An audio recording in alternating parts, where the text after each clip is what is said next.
Don't sell the braces, sell the smile. Starting an exercise program is not fun for anyone. When someone presents a problem, you're going to sell the outcome, the end game. You don't need to sell how they're going to get there. If I'm on the other end of that, all that sounds like stuff that I don't know about, and it doesn't sound very fun. And the idea of like picking up a steel ball and swinging it between my legs, it's like, I'm out. No thanks.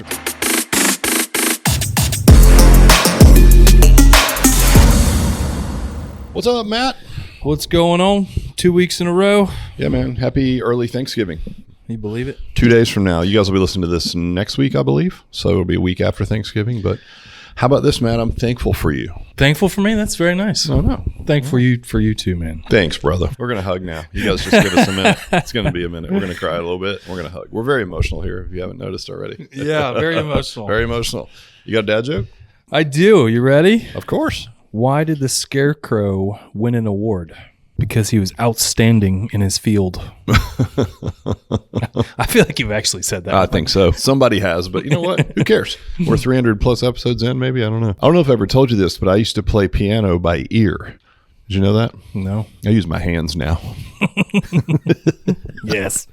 Those were pretty solid. You know, our new comms person, Roshika, she actually was making fun of me for my dad jokes. Said they're pretty lame. That's what dad jokes are supposed to be. I know. Like the lamer the dad joke, the better it is. I know. She just So, gives- well, give her the what's me up. Give her the what for. Matt, you came to me this morning and said, I want to do a podcast. I want to do it about this. So what's the topic? Yeah, well, it's we've done one around this before, or maybe a couple, but you know, it's always good to get some fresh ones out there on this one. And this one's just basically phone sales, which, as you know, it's a large part of our business because we're getting people to raise their hand, and we have to get them in the door for a starting point session. So I think we've talked a lot around kind of follow-up process and like how often you should call and the double dialing and those kind of things. But the actual phone call itself, just want to hash it out with you. And I mean, you've done this before, obviously, and talk it out. I tell you, I was talking to somebody. Actually, it's funny you mentioned this because this morning I went for a hike with Rami, who's really good at sales, and we were talking about how it's sometimes hard to understand why people aren't good at sales, because I don't ever feel like I'm selling anything. Like if I call someone on the phone and my first question is, tell me about your goals, right? I have zero information on the person to start the call. So it also makes no logical sense to me why I would start talking about anything that I had to offer or what I did without first understanding who is the person I'm talking to, what is their problem that they need solved, and then I can explain the problem solution to their problem that I have through the lens of what they're looking to solve. But without that back and forth, you're not selling anything. You're just asking, how can I help? They tell you what their problem is. You are familiar enough with the service that we have at that point to say, oh, so you need more energy. We can do that. You know, you're stiff all the time. We can help you with that. You need to mitigate the loss of muscle mass while you're on a GLP-1 for weight loss. Hey, we can help you with that. But like without the conversation as two human beings talking like normal people, I just don't understand how it goes. Tell me about your pricing. And then it just goes right into like, we have kettlebells and this and that. And you know, you and I always joke about like, that's like if you called the Hilton Hotel and they're like, welcome to the Hilton, we have toilets. It's like, I expect your hotel to have beds and toilets. Don't sell me the stuff. Right. Sell me like that it's, you know, that the room is extra quiet, so I'm going to get to sleep, or like, you know, it's very conveniently located, or give me something like every hotel has beds and toilets. So don't tell me in the gym business that you have, say you're a regular gym, you got treadmills? Oh, no shit, right? You're a personal training place. What? You have dumbbells and kettlebells and it says personal training on the door and you do personal training? What? I know it sounds crass, but like it's hard to coach something that seems so obvious. And I was saying that as more of a shortfall for me having done it so long. I don't understand how this is lost on someone that you just don't have a normal human being conversation and then find out what they need and then offer them a solution through the lens of what we do, which fixes a lot of stuff, dude. Yeah, I mean, it boils down to you have 100% belief in what we do. or whatever, even like whatever those conversations around, from the franchise to the actual thing we do, right? You have a belief and you have a conviction about you. So there's the first, you're going into it, you believe in the thing, you're convicted to sell, and you want to help somebody, and you truly care, right? And if you go into that mindset first, like it's a lot different. Like if I'm going on the phone, I know whatever this person on the other line, I know I can help them, whatever issue it is. I'm convicted in it first. That confidence comes through. Do you think there's someone out there, though, that if you logically asked, say there were an alloy system, right? Mm-hmm. Say you had a director somewhere and they were, again, struggling with phone sales. And you ask them, and you do this at training, by the way, just as a heads up for folks, come to the whiteboard and write down all the benefits that you think strength training and accountability and all these things would bring to your life. And they would be able to write list upon list of things that would benefit people. Mm-hmm. So that is the conviction and the knowledge to me. Like you have this knowledge, you have this tool that you've admitted does all these amazing things. And I bet you the problem that this person presented is on that board behind you. Where is the disconnect on just saying, oh, so you want weight loss? Here's what we have for you, right? Because that would be something that would make it up there. You want to work on your posture. You want to get stronger so you can do back-to-back hikes with your family. Check, check, check, check, check. So where do you think that disconnect comes in? Well, like, you mentioned conviction. It's the confidence probably in doing, and it's fear of failure, right? It's the fear of talking to somebody, and then we've talked about this before, like them saying no, right? Putting yourself out there, because that's what sales. Sales is scary to people, even though we always talk about we sell all day long. I'm selling you, I'm telling this right now, right? Like whatever we're doing, it's got to be there. So people go into these, yes, they may know hopefully that strength training is the answer to like pretty much any problem you can put out there at this point. Right. It really is. Right. So you should have no problem connecting it, but they're not confident, they're scared. So here are the things, let's talk about phone sales. We're going to talk about like first kind of the things don't to do first, right? Okay. These are the normal what things. What not to do's. Yeah. So normal stuff, person gets on the phone. As a salesperson, we always talk about like whoever's talking is losing, really. And a salesperson really should just be asking questions. 100%. But normally that's like people get nervous if they're not, never new to this or done for. And what happens is the first, don't do this is all they want to do is talk about the thing or what's going to happen when you come in here. It kills so many deals. I hear it all the time on the phone where it's like, hey, you're a prospect. You call in, you're like, hey, what do you guys do? And if I hear that question, I'm like, oh God, this is going to be bad. And I don't know if it's excitement. I don't know if it's excitement from like the new person. This is a new thing and I want to tell you about it, or they just don't understand how to get around that question. But what happens is you ask me that question, what do you guys do? It's like, oh, let me tell you. So, we're a gym. We train up to 6 people. We have about 1,500 square feet of floor. There's FMS, right? It totally kills deals because to what you just said, like I showed that I don't care anything about what you have to offer. And just like, the hotel has toilets, they probably assume the gym has kettlebells and we're going to do all these things, right? Like it goes along with it, right? It's the table stakes. So first and foremost, if you get on, you're doing phone sales or really any sales, starting point sessions that we have internally, don't talk about the thing. They don't even know what you're talking about, right? And not until you could talk about the thing later, potentially, if it actually goes along with what they want. That's it. That's the only real time solution to that the we're going problem. to do that, right? So that's the first one. Well, and there's something that comes to mind on that. There's an old adage that I used to say all the time because I love the analogy, and it was don't sell the braces, sell the smile. And the point was you don't sell the process, because we can all admit like starting an exercise program is not fun for anyone. Now it can be more fun if you've got some sociability and we don't like ramp people too hard. We're not trying to crush people into dust, right? They should not leave beat to death. They should look forward to the next session. Mm-hmm. All the things that you and I talk about. But if you do what you mentioned just now is maybe how things go awry, you're selling the braces, right? So like you don't see a billboard for a dentist with someone with a bunch of wires on their teeth. You see a perfect smile, right? So when someone presents a problem, you're going to sell the outcome, the end game. You don't need to sell how they're going to get there, which is the 6 people, and you're going to come 3 times a week. And we have kettleballs, as our customers might call them. And I don't want to know all that. And to be honest, if I'm on the other end of that, all that sounds like stuff that I don't know about, and it doesn't sound very fun.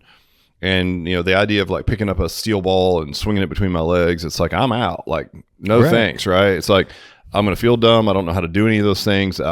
Like the way you're talking to me, it sounds like assumptive, like I should know what you're talking about with these things. I don't know what any of that is. I just want to blank. Fill in gap, lose weight, feel better, move better. live a better life, be stronger, mitigate the downside of aging effects on my body, all those things. But I haven't even gotten to that yet because it's like, tell me what you do. And I didn't flip the script and go, well, we do a lot of things. Tell me what you're looking for. I mean, It's that easy. If the only lens through this whole conversation that Matt is going to talk to you guys about, it's all about that person. Matt said it earlier, who's talking is losing. Do not sell the braces. Imagine if an orthodontist did that. Here's what you're going to do, Matt. You're going to come in, I'm going to glue metal to your teeth. It's going to cut your gums up for the first 2 weeks. It's going to be terrible. Then I'm going to tighten the wires up so tight, you're just going to hurt like a bitch. You're not going to eat an apple for 3 years. What do you say? You ready to get started? That sounds great. Yeah. Show me the beautiful smile and say, hey, between now and then, there's some stuff that, you're going to have to do a little work here and there, and we have to sacrifice. But at the end of the day, in 3 years or so, that's what your face is going to look like, right? Paint that picture, right? Paint the picture. Don't talk about the process. Right. Well, so to go along with that, what else do we put on? So we talk about the thing, but we also then, if we immediately go into that, we make assumptions on what they think they will like, but based on what we think is cool, right? And it could be the in-body, right? We do an in-body, like, oh, we're going to do your body fat assessment. We're going to see all this, right?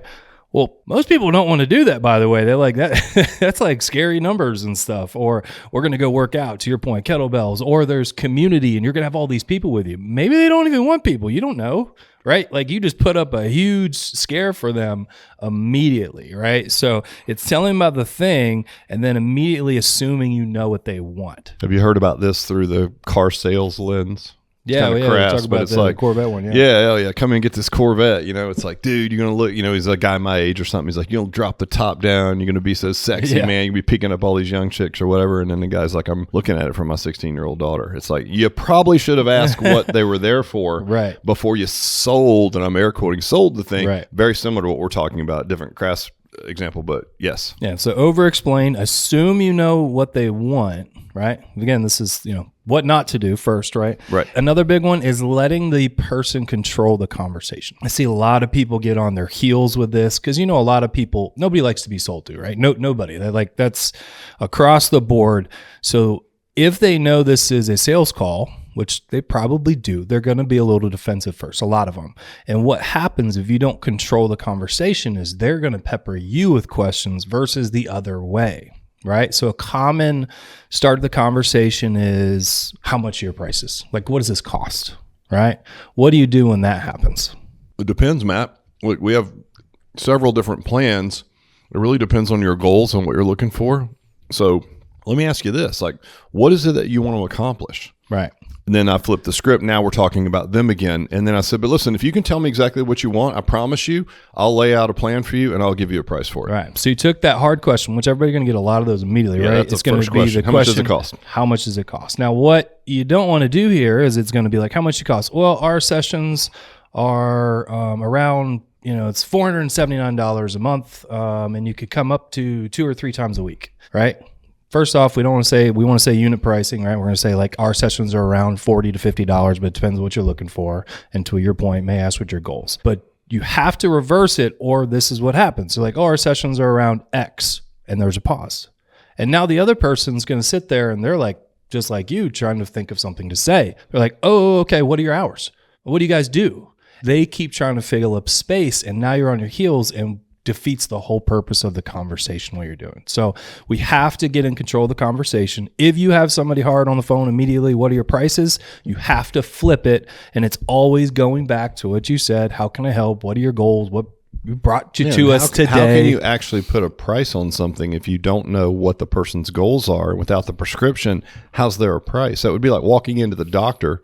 Say you're going into a med spa and you want, like, I'm checking into peptides. I want to get my hormones done. And they're like, what do you guys do? Right? Or how much does it cost? It's like, I don't know what it costs. I have no idea how we're going to design a treatment plan for you. Right? Let's talk. How are you feeling? Right? Mm-hmm. Maybe we do some blood work. I mean, let's have a look at you because you're an individual. It's personal training. Let's talk about you, figure out what it is. And I promise you, I don't have any qualms about putting a price to it, but I can't put a price to something if I don't know what you're going for. So to me, that's very logical. Like that is actually the correct answer, right? Mm-hmm. Like if you came in and you said, how much does it cost? And I said, well, it can be 40 or 50 a session. I don't know how to quantify that. Maybe I haven't done one-on-one training. I don't even know what the value is. How many times can I come in? That's just where it leads. So Right. you have to be prepared for the price question. And for anybody that's in this seat or doing sales or whatever, in any aspect, you have to role play. You have to practice this. Right? It's just like you're just gonna roll over and be like, "Oh, I'm gonna be better today." That's not how this works. Like, I'll give a shout out to Laura Rhodes. She sent me a video the other day of her whole team. They're in there just sitting there role playing. Right? They just were training, just out there, doing a couple more hours role play. I think they do it actually every week. All right, they have a set role play time from starting point sessions, phone calls. I love that, but that's the only way you're going to get better. So tell them about the thing. Don't assume you know what they want before you even find out what they're looking for. Don't let them control the conversation. And the last one here we'll talk about before we go into the actual call is don't get crazy off topic, right? Like, people confuse like building rapport with like asking obscure questions, or they don't feel comfortable. Like, they just don't know what kind of questions to ask. And Give me examples.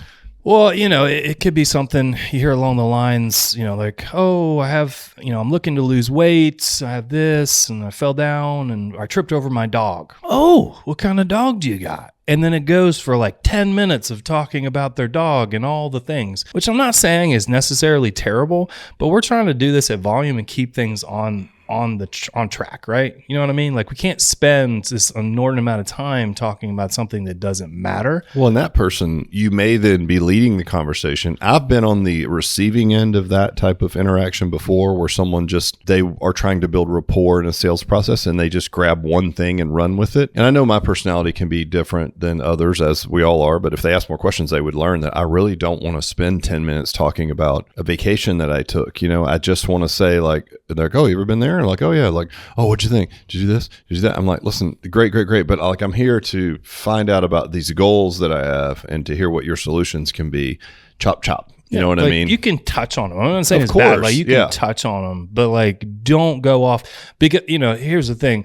Some people may be more comfortable talking about those things. That's why you hear it on the phone. Like, "Oh, I love animals. Let's talk about that." That's way better than me trying to sell you this thing. So you got to make sure that, yes, you can touch on it. Yes, there's some rapport building, but don't go off topic and talk about something, because the person on their line, they may not actually want to talk about that or care about it as much as you making it out to be. So those are the 4. Don't tell them about the thing. Assume they know what you like, or, they like what you have already.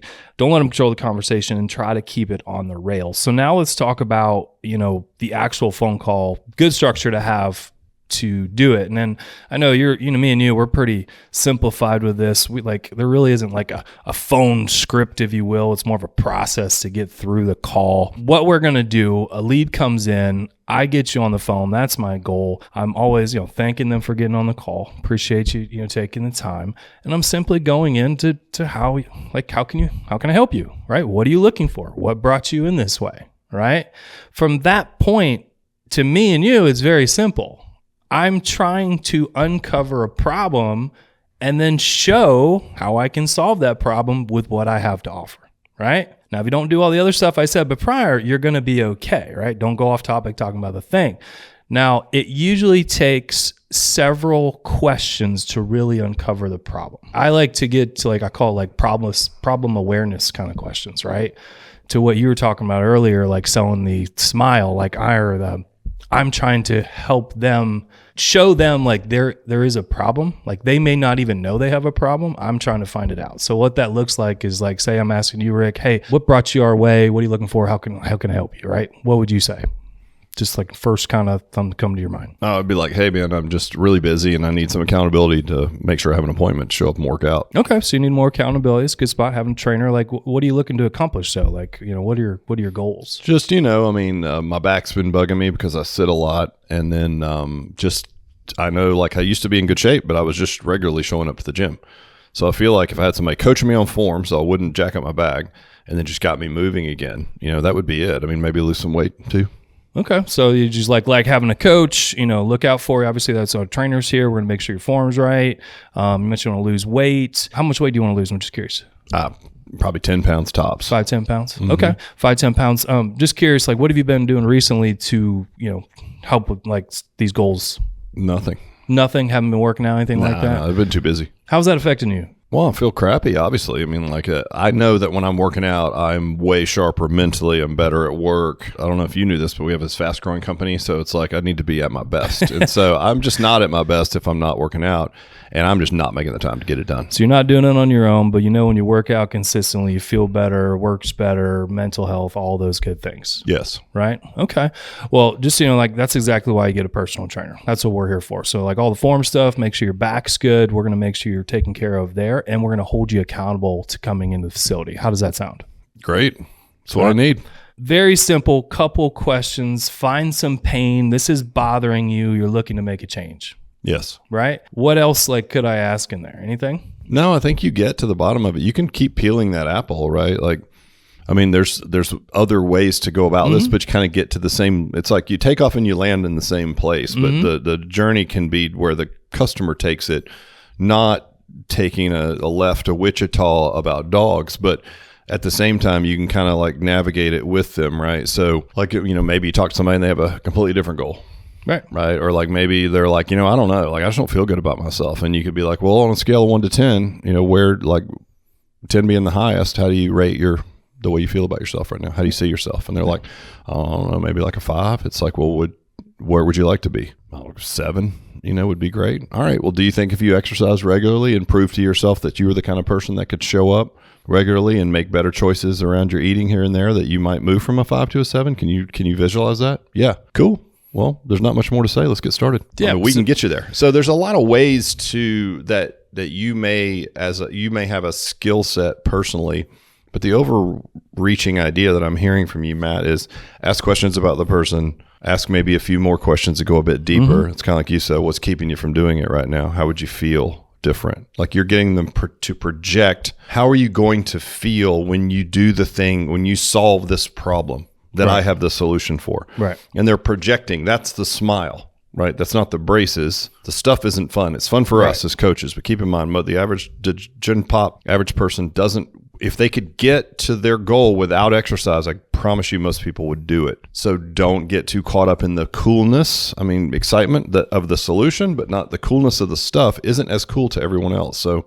what's cool is the outcome, right? Yeah. So find out why they're there, have them project into the future, which you did a really good job of. Is like, well, how would you feel? How do you feel when you're in shape, or how does it make you feel when you're not in shape right now? What was the difference, right? And then I could like paint a picture for myself about where I am now and bridge the gap to what I want. And then by you asking me that, you're by default then the solution that's going to bridge that gap for me. Yeah. So my job to help you paint that picture is first, again, uncover problems, show that you do have a problem, label that problem, right, to you, because a lot of people may not even realize it. But I have to ask a couple questions, and this is role play. Like we could sit here, normal conversations. If you ask them questions, like they could go a long way. Talk for 10 minutes straight about all their issues and why they couldn't do it. After I do that, it's also a good thing to overview past experiences, like why haven't you been doing this? Right? What's holding you back? What has worked for you? What hasn't? We can ask questions too to paint the picture, like what would your life be like? What would your life be not? Like, what would happen if you don't do this? I like that question, because sometimes the stick is mightier than the carrot. And you can say, if you start exercising now, what do you think your life's going to look like in 6 months? And they could be like, well, I think I'm going to feel better, whatever. And it's like, all right, well, what if you don't start exercising right now? What do you look like in 6 months? Oh my God, my back hurts worse. I've gained more weight. I feel worse about myself. My energy's even lower. Sometimes just the way that humans' brains work, that I would present both sides of it. But the downside can actually be more compelling than the upside, just based on the way humans are wired. Do you agree? No, 100%. And then if you do that, right, and then you can ask the question. I love this one. It was just like, all right, well, to get to that picture you just painted, like feeling good, what do you think you need to do? Right? And it's a beautiful question, because people will actually just give you the prescription that I'm going to give you anyway, right? Like, oh, I probably need to work out 3 days a week, move a little bit more, eat a little bit better. It's like, perfect. Right? And at this point, we have it, right? Well, that's exactly what we do. So let's do this, Rick. Let's get you in, get you call a starting point session. I'm going to sit down with you, learn a little bit more about your goals, get everything down on paper. Are you free today or tomorrow? Yeah, love it, man. Yep. Right? Yep. And it's going into it. I mean, I don't want to push over the close, but you got to get them to paint the picture, show them the success. You can see, like, you want to constantly repeat their goals back to them. It's important to make sure that he knows they're listening. In that cover, section, a lot of people may struggle here. I like to point the picture of like, hey, you got to show them that they're on fire and you have the water. right? They're on fire. I have the solution over here. I'm the water and the Let's go. out, right? And then once you have it, right, the will you marry me piece, right? We always talk about this at training. Like nobody asks somebody to marry them unless they're like 99.9% sure they're going to say yes, right? You don't just throw Hail Marys out there. Right. Once you have that, tell them what they need to do, next steps. And like you're a master at this piece, right? It's just like, hey, this is what you need to do. Right? Everybody's like, all right. And you see it out of your hands. What I can't do here is be like, all right, well, you sound like you'd be a great fit, Rick. Do you want to come in for a starting point session? And you're like, no, not really. I don't know how to answer that. Well, to your point, you're guiding them like, all right, great. So you've had them basically state, to your point, you've asked them questions that lead them to draw their own conclusions that we are the solution to their problem. Now you're the one that sets the action step. All right, let's do this. I'd like to get you in for this. Like you said, we're going to get some of these thoughts and ideas and a plan of attack on paper for you, so to speak. You know, what works better? You want to come in morning or evening? So let's get you rolling. If you notice, even just through our conversation, just for that mini role play, like I didn't tell you anything. There was no information I told you on what's going to happen. You didn't tell me the 6 people. Nothing, there was no right? kettlebells. There's no FMS. By the way, none of that makes any sense to me if I don't know what it is. So like, you know, what do we do, Rick? What do we do? Yeah. What's our franchise? What do we do? We change lives, period. Yeah, we do personal training. Yeah. Right? It's tailored to your goals, your needs. That's it. And if that's the description of personal training definition, which it is, yes. How can you even deliver that without knowing what that person's goals are? Yeah. Right. And so you mentioned a couple of different ways. Like sometimes you'll get on your heels. They ask about price. I can give you a specific price, but I have to know exactly what your goals are. Let's talk about you for a sec. At the end, like I don't explain anything. I don't assume I know what they're like.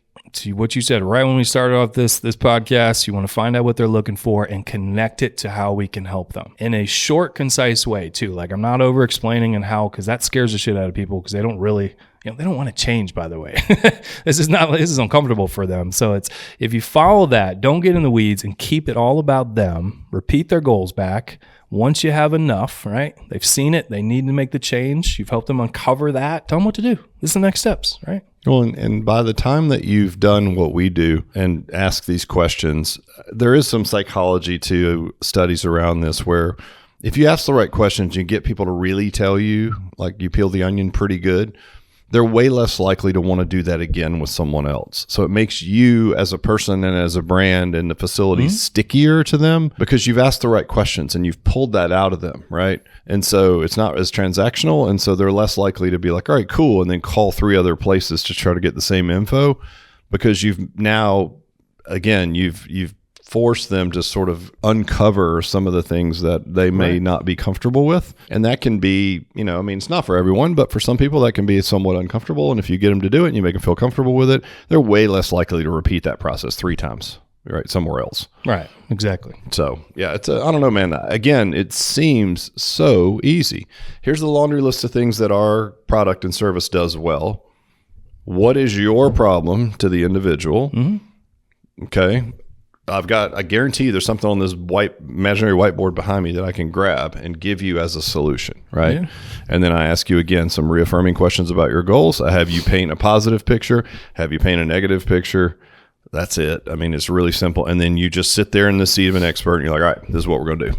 That's it. That's all it is. And really that is helping people. Like that's what you're doing. It's not about pass and fail from a sales perspective. And do you have to measure those things? Yes. But that's how we keep score, right? That's how a business works. But I will tell you that if your score is high, you're changing more lives. So even if you're fully altruistically motivated, this is how you do it. This is how you change lives, period. This is it. So it starts. That was good, man. Anything else? No, I mean, other things, just kind of other tips is, looking at your tone, looking how you're even set up for the day. We've talked about in the past about I don't know who it was, the salesperson that would put a suit on every day, right? Right, yeah. Look in the mirror when you're selling. It just, your smile, your tone, it comes across the phone.